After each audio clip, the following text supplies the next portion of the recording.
E nós continuamos a falar a respeito das eleições para tirar as dúvidas sobre a votação. A gente recebe agora a secretária de Comunicação Social do Tribunal Regional Eleitoral de São Paulo, Eliana Passarelli. Olá, Eliana, uma boa noite. Seja muito bem-vinda ao Jornal da Record News. Boa noite, muito obrigada. Eliana, para a gente trazer todas as informações para que todo mundo possa exercer seu direito de voto agora no próximo domingo, eu começo te perguntando em relação ao e-título. A gente já tem aí há algum tempo a versão digital do título. Quem não tem esse aplicativo, não baixou, não quer baixar, precisa levar o que para votar? Como que vai funcionar? E quem não tem o aplicativo pode votar com um documento de identificação com foto. Lembrando também que o aplicativo, só quem fez a biometria, porque tem a foto, pode usar o aplicativo, tá? E precisa atualizá-lo, se já teve, né, em algum momento, se já baixou, até amanhã. Agora, quem não tem o aplicativo, vota com foto, que pode ser o RG, a CNH, a carteira profissional, ou mesmo a carteira de reservista, um documento que tenha foto para que o mesário possa identificá-lo, é o suficiente na sessão eleitoral. Eliana, boa noite. Nós estávamos discutindo aqui antes do jornal, aquela pessoa, aquele eleitor, que ele não votou na última eleição, no segundo turno, durante esse processo todo, ele acabou não fazendo a sua justificativa e não pagando a multa. Nesse caso, qual é o caminho que precisa ser seguido por ele nesse momento? Dá para votar? Ele vai até a urna nesse instante? Ele vai ser impedido? Qual que é o rito?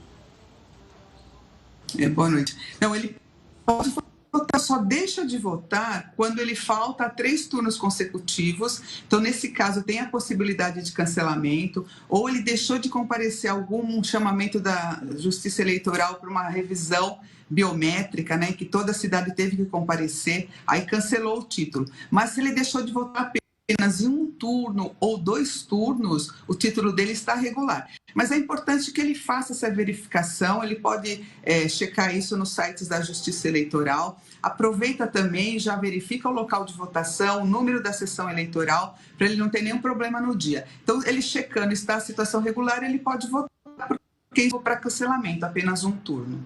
Eliana, só antes de passar para a Renata, a multa que foi aplicada ali naquele momento, essa ele vai ter que pagar. Fica esse registro ali? Sim, inclusive até eu ia completar depois. Agora ele tem que pagar a multa, porque senão ele fica com uma situação, por exemplo, se ele vai emitir um passaporte, matrícula, estabelecimentos oficiais de ensino, ele tem que provar que ele está quite com a Justiça Eleitoral. E se eu estou devendo alguma eleição, né, um turno, 2 turnos, não cancelou o título, mas eu não estou assim, eu não posso emitir a certidão de quitação eleitoral. Então é importante que ele regularize essa situação. Ele pode fazer isso, inclusive, pelos sites da Justiça, pagar com Pix, né? Não é necessário que ele compareça ao cartório. Eliana, quem neste momento não está ali na cidade onde vota, ou para brasileiros que estão no exterior, não vão conseguir ir até as urnas no próximo domingo.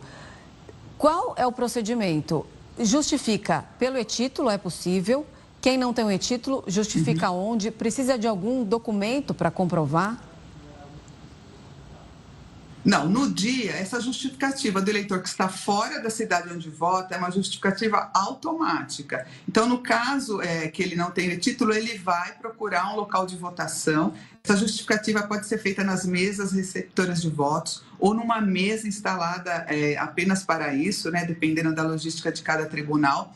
E ele vai levar um documento de identificação com foto e também um formulário. Esse formulário está disponível na internet, estará disponível também nesses locais. É importante que esse formulário seja preenchido com número. Então, se ele não tem o documento, ele tem que obter esse número pelo site.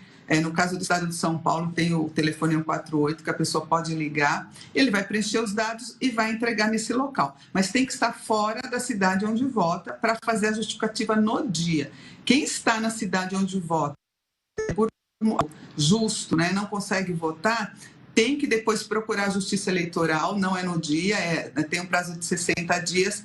Aí tem que, no caso, fazer prova do motivo que eu pedi de votar. Então, por exemplo, estava doente, hospitalizado, tem que ser um motivo grave para que o juiz aceite essa justificativa, senão é aplicada a multa. Agora, quem está no exterior, Se está com domicílio eleitoral no Brasil, a pessoa tem 30 dias da data de entrada no país para fazer a justificativa, que também pode ser pela internet ou em qualquer cartório eleitoral.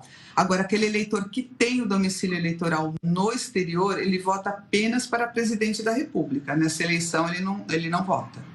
Eliana, agora olhando para a conduta desse eleitor do momento, quando você chega na sua zona eleitoral, há um comportamento, rito que precisa ser seguido naquele instante. Isso passa pela vestimenta, a gente fala de bandeira, algum símbolo do partido em qual, naquele momento, você vai colocar o seu voto.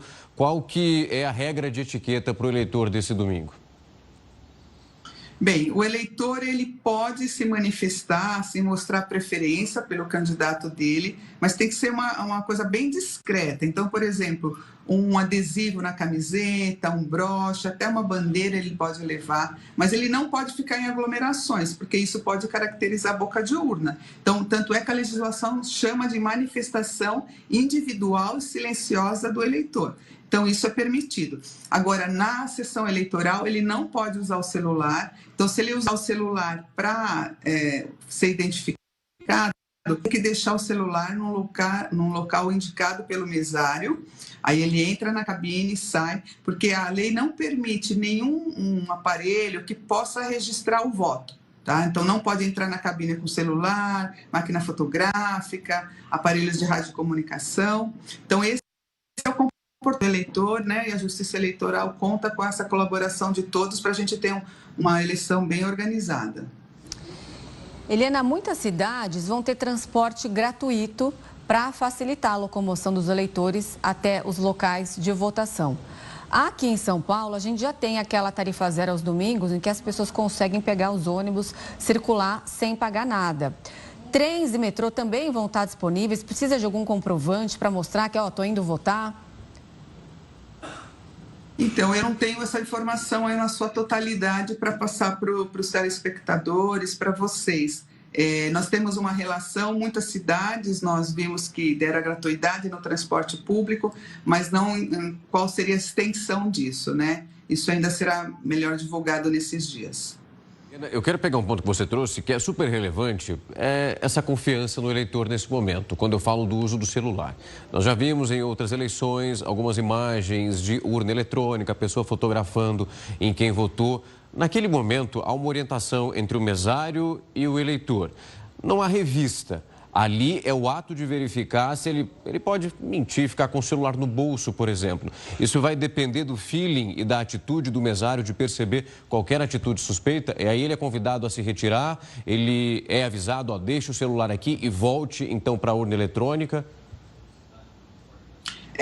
Nós esperamos a colaboração de todos, né, e todas, porque é uma regra, ela deve ser seguida. Nós temos como identificar se o eleitor vai usar dentro da cabine. E, na verdade, essa regra, o objetivo dela é que não se utilize o celular para registrar o voto. E se isso for feito, nós saberemos. E os mesários, né, que é um contingente muito grande, mas os mesários estão treinados nesse sentido, né, de percebendo que a pessoa está indicar o local para ela colocar. Por exemplo, no estado de São Paulo, nós teremos uma mesinha ou uma cadeira, vai depender da sala dentro do local de votação, bem ao lado da cabine. Então, o eleitor poderá ter na sua vista, né, o celular. Então, não há problema nenhum, ele não precisa se preocupar com ele, que justamente o objetivo da legislação é evitar esse registro do voto, porque esse momento, ele é um momento que é secreto, que o voto é sigiloso, também não pode haver nenhuma coação do eleitor em termos de voto, né, em quem ele vai votar. E como conferir o local de votação? Onde que essa informação está disponível? Bem, no e-título, para quem tem o e-título, tanto com foto, sem foto, tem esse local, tem a sessão eleitoral, logo que você abre o e-título já tem essa informação, ou pela internet, né? Basta que o eleitor ele consulte a sua situação eleitoral e ali vai aparecer o local de votação. É muito importante essa checagem, porque às vezes houve mudança naquele local, ou o próprio local deixou de ser um lugar de votação, porque fechou, às vezes uma faculdade que não existe mais, não está mais funcionando, ou mesmo o local continua sendo aquele, mas dentro mudou a localização da sessão eleitoral. Então, às vezes, no caso do Estado de São Paulo, uma sala de aula acabou virando um laboratório, uma biblioteca, pode ter alguma reorganização ali dentro das sessões eleitorais, né? Em locais muito grandes, as pessoas acabam ficando desorientadas ali, né? Então, é importante essa checagem antes. Eliana, uma ótima noite, foi um prazer recebê-la aqui para orientar os eleitores nesse momento. O domingo já está aí, batendo na porta. Nós sabemos como o processo funciona, é respeitar e saber como agir no momento que é tão importante para a nossa democracia. Muito obrigado por falar conosco. Eu que agradeço a oportunidade. Boa noite. Boa noite. Boa noite.